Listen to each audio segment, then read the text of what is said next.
చానాలు పెట్టి మందిరానికి వెళ్దాం, మయ్య గారు మామూలుగా చెప్పడం వాక్యం అన్నారు. ఏమన్నారు? మయ్య గారు ప్రార్థన చేస్తే మామూలుగా ఉండదు అన్నారు.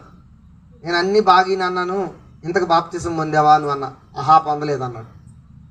మరి బాగా వాక్యం చెబితే నువ్వేం జరగాలి? నీలో ముందు నీలో ఏం జరగాలి? మారు మనసు రావాలి, రక్షణ పొందాలి.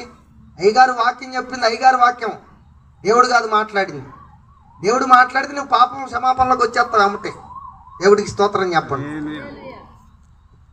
అర్థమైందని నేను చెప్పింది. ఇప్పుడు ఎవరు మాట్లాడాలి? దేవుడు వాక్యం అసలు ఏం చెప్పాడు అది చెప్పి సత్యంలో నిలబెట్టాలి, వాళ్ళని రాకడకు సిద్ధపరచాలి. దేవుడికి స్తోత్రం చెప్పండి. శ్రమలకు నిలబడేటట్టు నిలబెట్టాలి.